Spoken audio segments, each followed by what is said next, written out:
What's up, fellow lords of gaming, and welcome back to another episode of Marvel Future Revolution. So GM Stark has dropped the latest update notice, the end of January update notice. I'm not exactly sure what the hell that means because, yeah, we're already at the end of January. We basically only have probably another week in the month of January, so expect this update to either probably happen somewhere on the 26th or the 31st, I would imagine.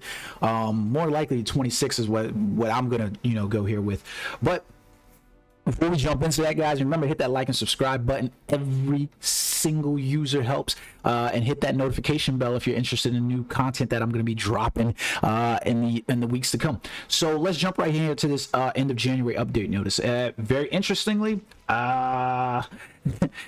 a lot of the stuff that was covered in the dev note number 7 is going to be released inside this new January update notice. So like I said, that wasn't a roadmap that we got released in dev note number 7. It will never be a roadmap without some kind of information on characters that are going to be released. That is what we need to know.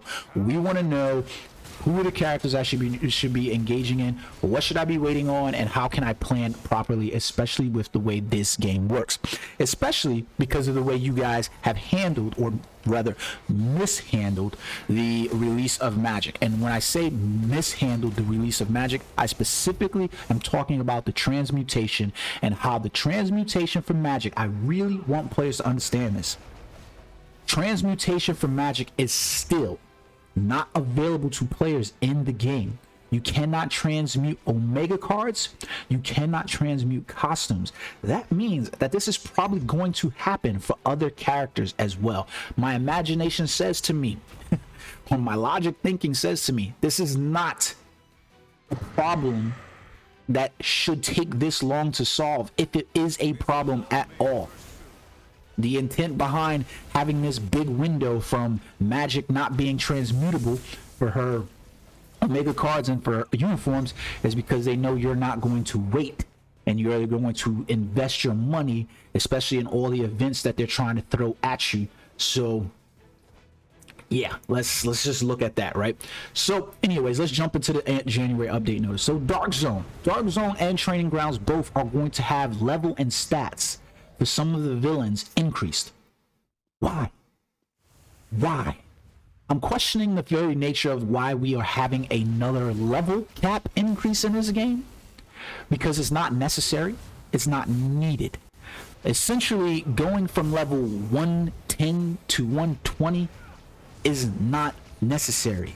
It's not needed at all.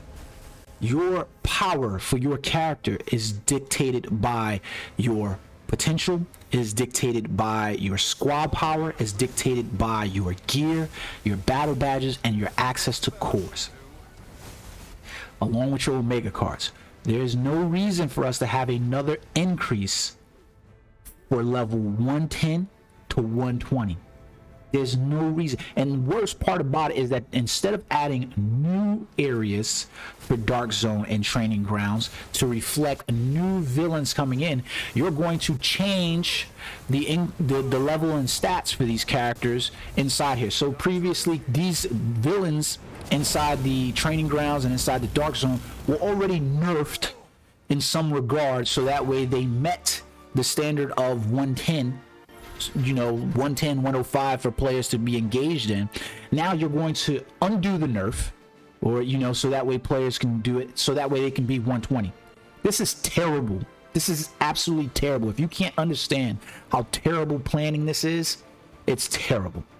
So, but it is what it is. So there we go. So level stats for Training Grounds and villains are going to be increased. Specialization and raids.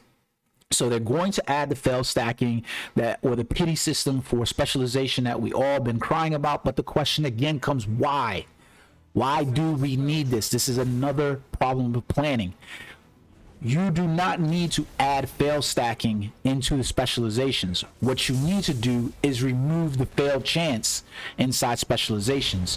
What you need to do is start removing all of the time gating that you have put in this game that makes no sense. We have enough time gating on costumes, battle badges, cores and things like that due to RNG, that we don't need this on building up our characters innately. So the specialization fail stacking, the way that basically is going to work is say, hey, you know what, there's a 50% chance of you failing this when you first started, and you failed it the first time, so now you have a 60% chance of success.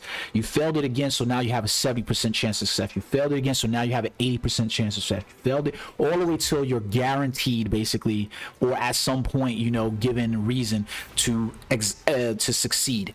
The problem with this is you've already indicated that your intent going forward is that you want us to build up all of the characters, more than likely because you realize the silliness in developing a game where we are focused on one character, and now you don't know how you're going to further monetize the game because we're not investing in multiple characters. Most people outside of the norm, not your your outliers, your norm people are not investing in multiple characters.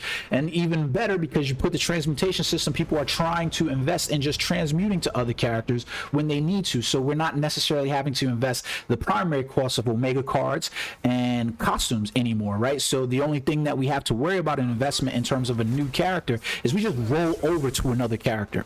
This is the reason why I'm going back to Magic's mishandling of her release, or not necessarily the mishandling, but the obviousness of it. We still don't have a way to transmute gear for Magic at all. We're literally a month and a half from her release now, and we still don't have a way to transmute Omega cards and gear for Magic. That is not by mistake. I guarantee you, with all the events, they basically know that you are going to invest your time into Magic in that way. So you're going to invest your money in that way to Magic, because you're not going to, most players are not going to wait, and that's what that was done with. So specialization, why? Again, it's not what we need.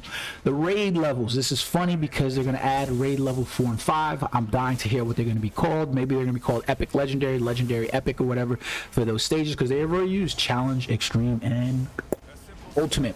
So they're also discontinuing some of the token shop products. So the level 100 and level 110 Dark Zone tokens that were inside the shop for the Omega War and for Dark Zone, those are being removed, and they're going to basically have new Dark Zone tokens and new Omega War tokens that basically go 4 to 6 star. They're also decreasing the cost of the Dark Zone tokens. So the level 100s are now going to cost 100, and the level 110s are going to cost 200.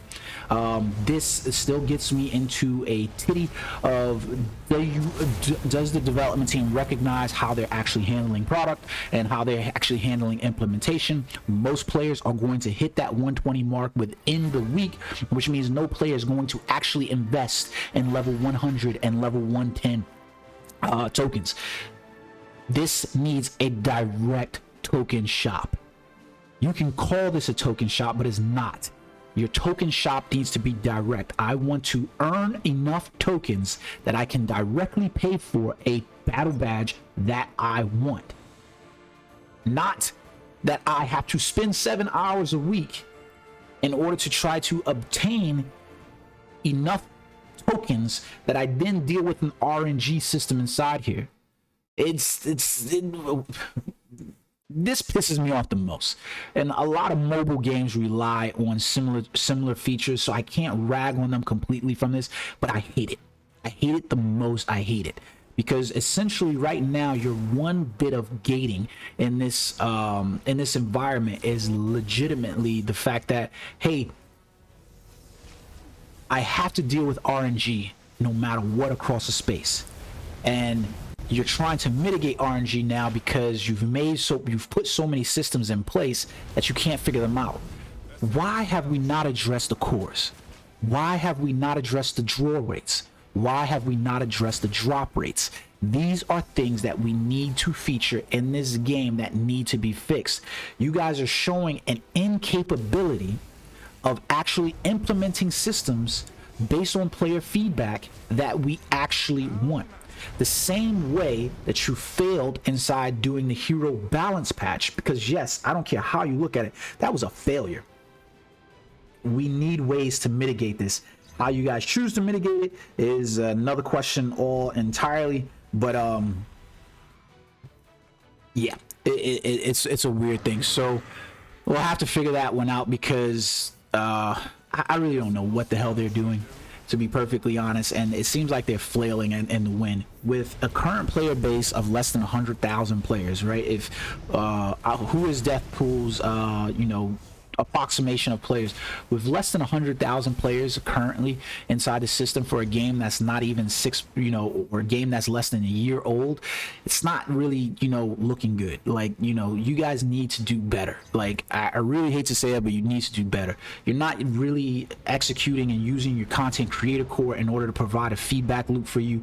It doesn't really appear to me that you're using any of the, you know, forum moderation, the forums, the social media blades as a way to you to actually develop feedback. And whether or not you are, it doesn't seem like you're following the feedback that the players are complaining about.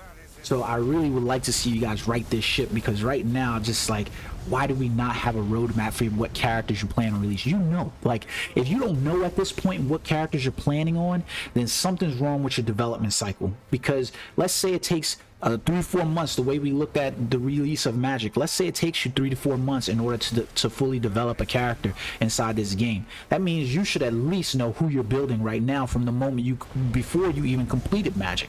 But if you're just still right now not knowing who the fuck it is that you can even tell us, well, we plan to release this character, and this character over the course of the year, something's not right. Something's not right. I hope you guys enjoyed the video. Remember, guys, take that time to hit that like, hit that subscribe button. It helps the algorithm out so much. And if you're enjoying the content, hit that notification bell as well. Until next time, peace.